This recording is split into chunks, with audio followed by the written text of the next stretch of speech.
CNC stroje sú všade prítomné.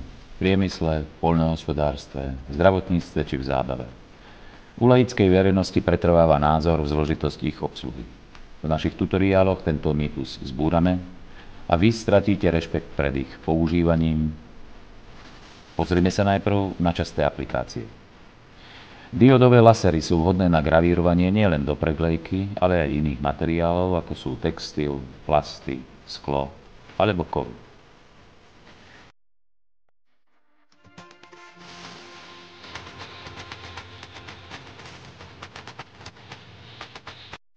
Takzvané CO-čkové lasery s väčším výkonom sa často používajú na vyrezávanie z veľkoplošných materiálov.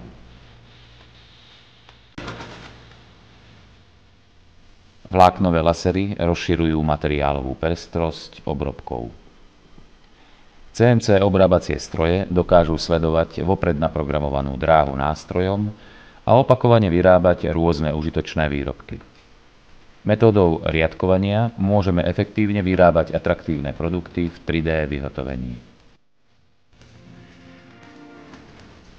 Rotujúcou frézou dokážeme obrábať s veľkou efektívnosťou veľkoplošné aglomerované materiály, ale aj natívne drevo.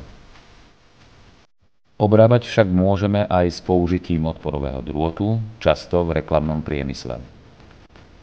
Na rezanie kartónov či fólií je CNC stroj osadený otočným nožom. Veľmi výkonne sme schopní rezať plechy značných hĺbok koncentrovanou energiou. Vo všeobecnosti CNC stroje využívajú širokú paletu nástrojov v závislosti na vlastnostiach obrobku a produkčných nárokov. A vy po absolvovaní našich tutoriálov dokážete všetky tieto stroje dostať do akcie.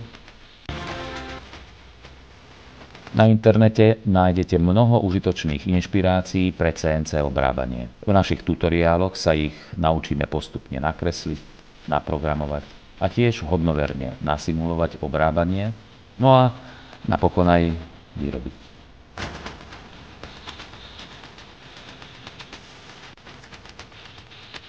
Naučíme sa toto všetko urobiť v CAD/CAM softvére od spoločnosti Vectric.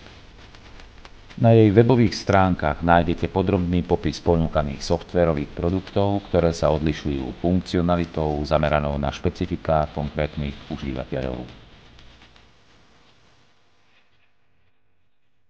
Vectric ponúka komunite používateľov ich softvéru rozsiahle videonávody v angličtine pre vaše zdokonaľovanie sa v kreslení a programovaní s množstvom trikov a odporúčaní na pozadí konkrétnych výrobných programov a zaujímavých výrobkov. No a napokon vo verejnej galérii aj vy máte možnosť pochváliť sa celému svetu svojimi výrobkami alebo nájsť nové podnety.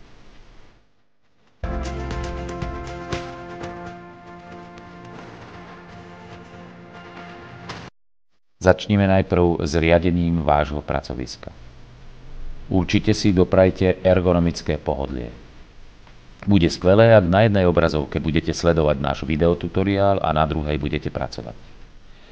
Krok za krokom sa zoznámime s pracovnými nástrojmi na efektívne kreslenie a modelovanie. Funkcionalitu klávesnice a jej jednotlivých modulov budeme spoločne spoznávať pri kreslení, programovaní a editovaní.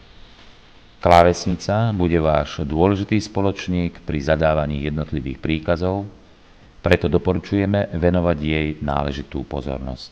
Druhým významným nástrojom pre kreslenie je myš. Budete stále viac a viac zlepšovať motorickú zručnosť pri používaní ľavého a pravého tlačítka jedným, dvojitým alebo trojklikom. Ale tiež spoznáte funkcionalitu stredového kolieska a príkazy, ktoré jeho pomocou vyvoláte. Teraz sa však už pohodlne usaďte, pretože začíname.